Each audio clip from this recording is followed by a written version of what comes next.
Bali memiliki peradaban masa lalu, dibuktikan dengan adanya keagungan Candi Gunung Kawi yang terletak di Sebatu Tegalalang, Sungai Pakerisan, Kabupaten Gianyar. Peninggalan situs purbakala ini menjadi keotentikan Pulau Dewata Bali. Candi Gunung Kawi dibangun sekitar abad ke-11 Masehi pada masa pemerintahan Raja Udayana, yang merupakan raja terkenal di Bali dan berkuasa sejak abad ke-10, serta memiliki hubungan erat dengan Kerajaan Medang era Mataram kuno.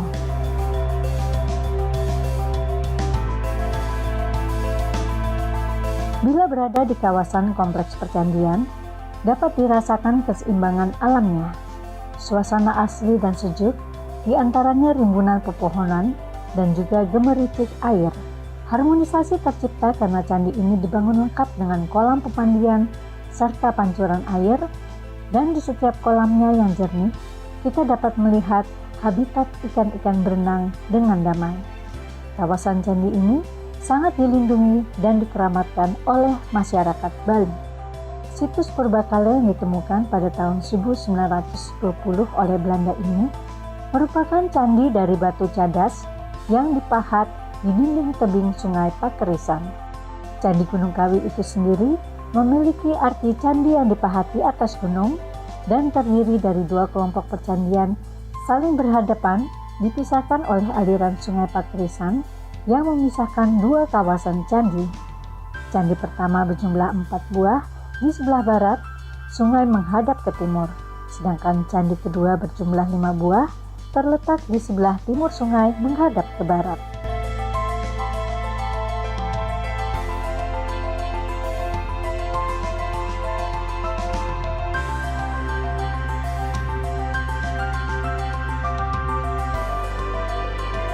Di sebelah barat candi juga terdapat pertapaan wihara dan situs Naga Basuki. Naga Basuki merupakan raja ular milik Dewa Siwa yang dikalungkan di lehernya dan bertugas sebagai penyangga bumi.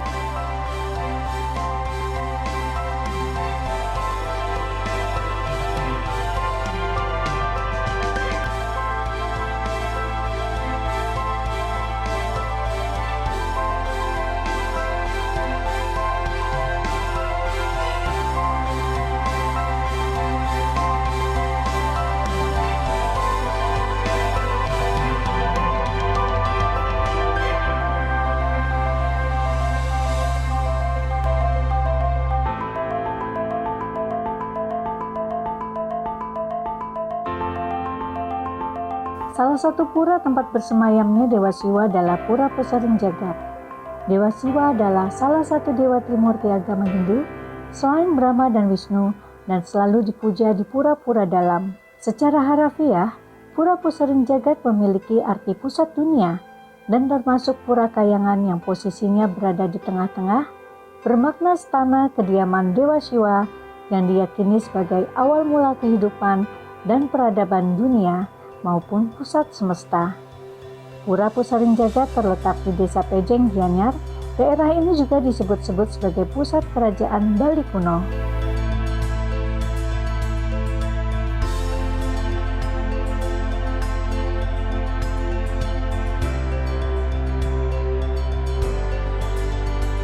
Di Pura Pusaring Jagat terdapat relief-relief yang diukir pada bejana Pejeng berupa kisah Samudra Mantana dan juga pada bangunan puranya.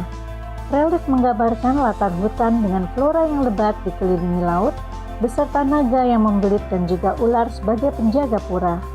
Pura-pura di Bali tak hanya memiliki filosofi warisan leluhur saja, melainkan sebagai benteng kekuatan prinsip hukum adat budaya masyarakat Bali dalam kehidupan.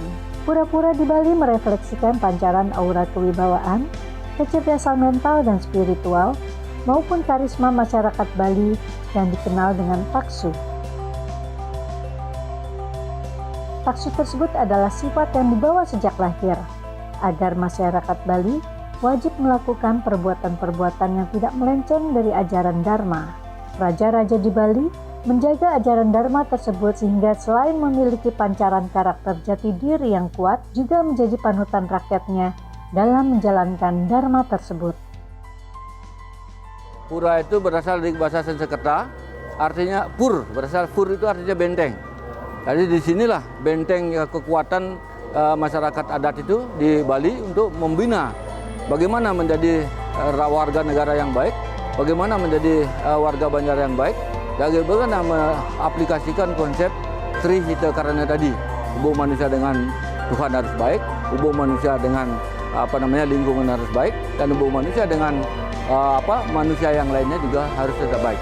Di sini Banjar adalah pusat kebudayaan. Ciri-ciri pura, bedanya pura dengan sanggah. Kalau sanggah itu tidak ada padma. Ini namanya padma. Padma itu adalah daun tunjung. Jadi dia ada 8 helai daun, kemudian di bawahnya ada bedawang, penyu yang hidungnya panjang itu namanya bedawang, dan dibelit oleh naga basuki untuk menjaga keseimbangan alam. Apabila penyunya itu bedawang itu menggeliat, kemudian itu dipegang oleh naga yang dua naga basuki itu, sehingga menimbulkan keseimbangan, tidak genjong ini dunia itu. Kemudian di atas sana itu ada lambang Dewa Acintya, Tuhan yang Maha Sayang itu. Jadi ini ciri pura. Kalau itu belum ada, belum disebut pura. Ya, yang disanakan di sini adalah Ratu Gede Sakti Begawan Penyarikan. Ya, jadi sekretarisnya dan termasuk yang menguasai tempat ini adalah Ratu Gede Sakti Begawan Penyarikan. Jadi Pura Penyarikan Banjar yang bersana di sebelah sini. Kemudian kita punya juga pelawatan Ratu Ayu berupa Ratu Ayu itu wujudnya Ratu Rangda, tetapi tidak berkonotasi jelek. Jadi beliaulah yang menyeimbangkan, yang menguasai mengkikis habis pada kebatilan, hal-hal yang tidak baik, termasuk merana, sasab merana itu. Penyakit misalnya seperti corona, seperti virus itu, biasanya kita memohon kepada beliau. Tadi diberikan sajian yang disebut dengan buta yatnya atau caru.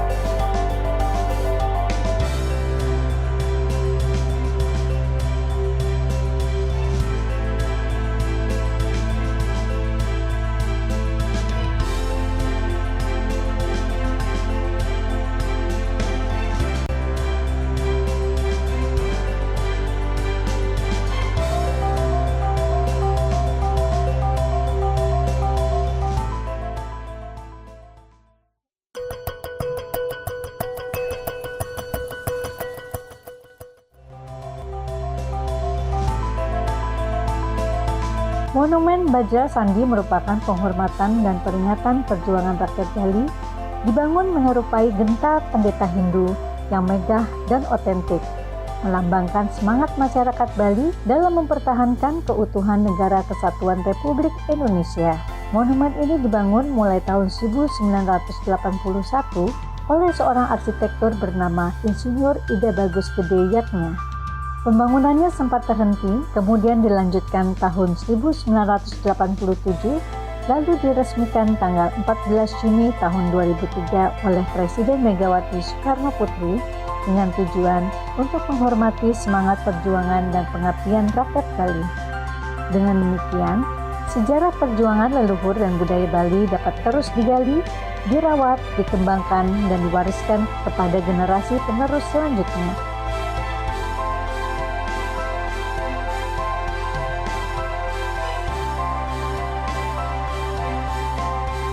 Monumen peringatan perjuangan lainnya di Bali yang tak kalah otentik dan megah adalah Monumen Ida Dewa Agung Jambe dan Alun-alun Ida Dewa Agung Jambe di Kabupaten Klungkung. Dulunya kawasan ini berupa Puputan Klungkung dan Lapangan Puputan Klungkung yang kemudian berganti nama dengan Taman Budaya Gili Kertagosa. Gili memiliki makna kolam air, sedangkan Kertagosa memiliki makna balai pertemuan atau tempat di mana raja bertemu dengan kementeriannya untuk membahas masalah keadilan.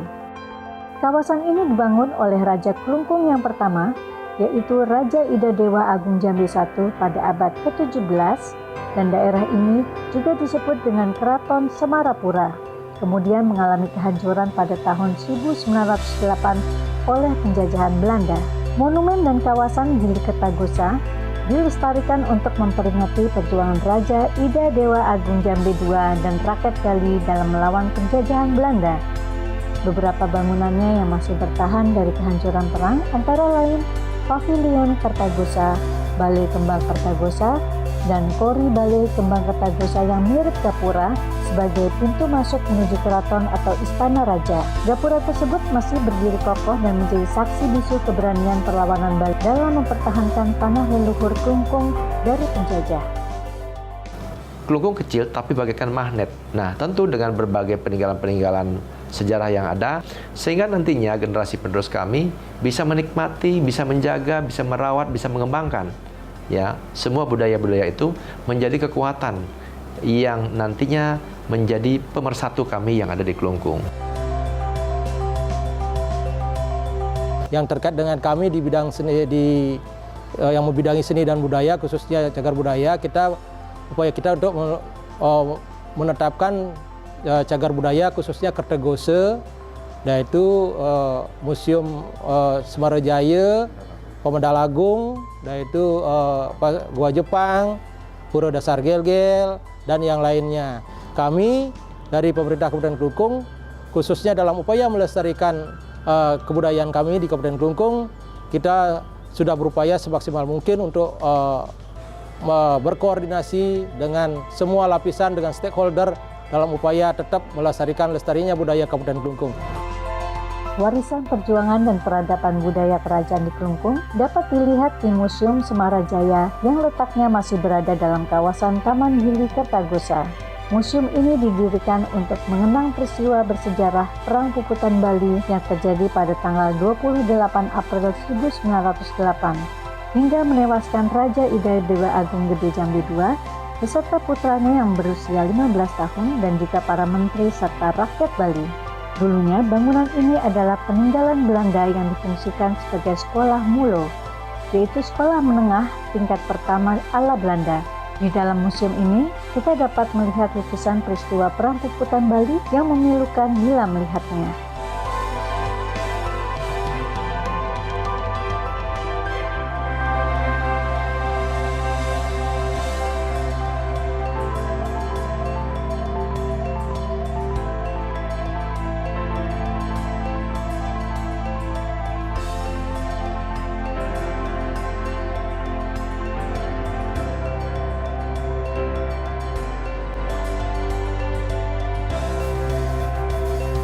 Kerajaan Klungkung adalah merupakan penerus atau keturunan dari raja-raja yang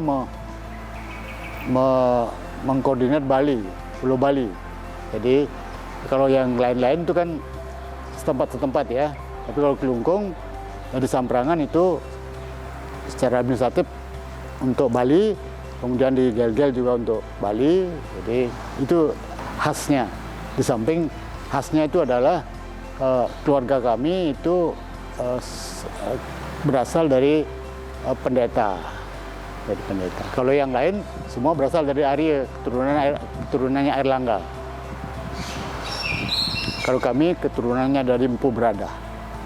Kami bersama-sama dengan masyarakat dan pemerintah bisa tetap membangun persatuan dan kesatuan Indonesia untuk memperkuat Negara Kesatuan Republik Indonesia.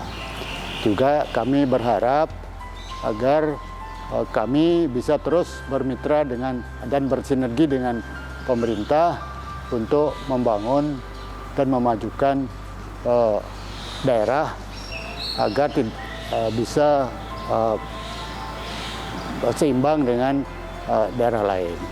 Kemudian kami terakhir berharap bahwa kami tetap diberikan untuk melaksanakan dan melestarikan adat budaya yang sudah kami warisi dari leluhur kami sejak dahulu.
Di dalam museum juga dijumpai peralatan rumah tangga kerajaan yang terbuat dari kayu, kerajinan perak, perunggu, mata uang Bali, seni tenun Bali, barong dan peralatan musik, serta dokumentasi foto-foto masa lalu dan masih banyak lagi.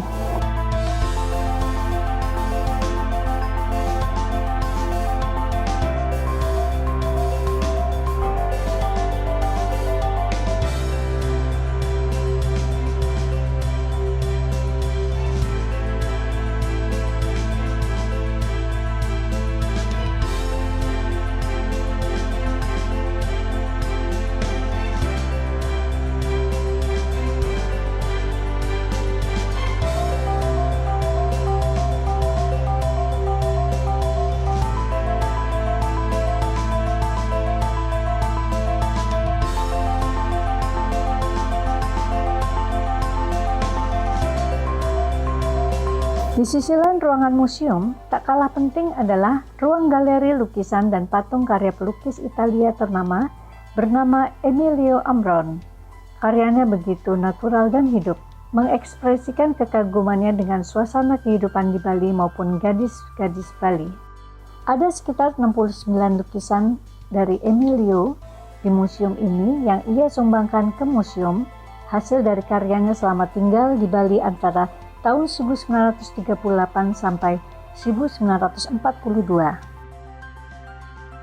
Peristiwa sejarah perang yang terjadi Kelungkung dalam melawan penjajahan menjadi pelajaran berharga bagi masyarakat Bali. Untuk itulah, masyarakat Pulau Dewata ini sangat mengutamakan adanya perdamaian, persatuan, NKRI, dan saling gotong royong membangun toleransi, diawali dengan menghargai keberagaman suku dan agama.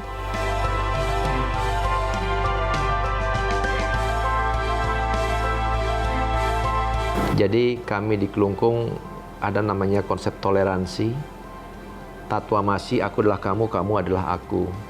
Dan secara sejarah juga bahwa bagaimana di Kelungkung ini agama Islam yang ada, itu sudah zaman kerajaan. Bahkan umat Islam inilah dibawa dulu pada zaman kerajaan, seolah bersaudara semua.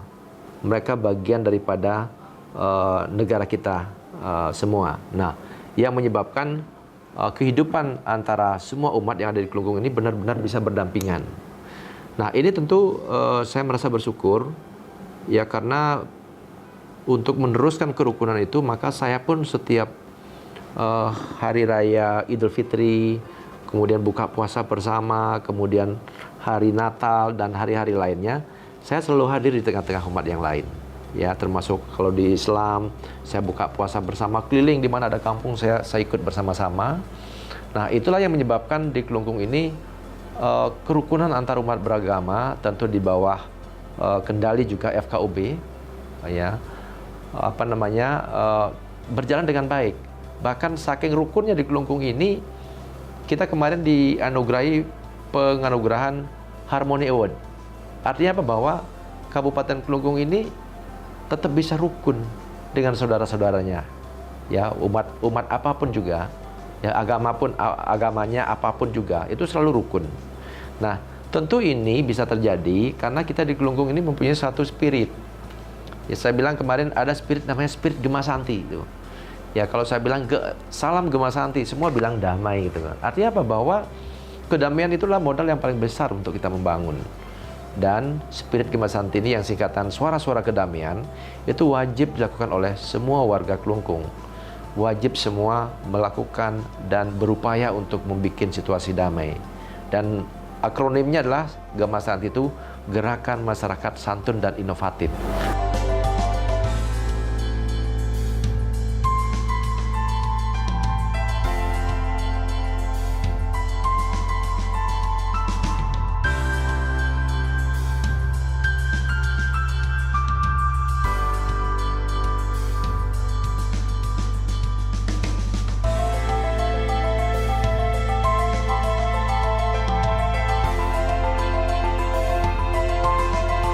Dengan nilai-nilai luhur yang ditanamkan Gemasanti ini, maka Bali dapat menerima segala bentuk perbedaan, dibuktikan dengan berdirinya bangunan-bangunan tempat ibadah agama lainnya.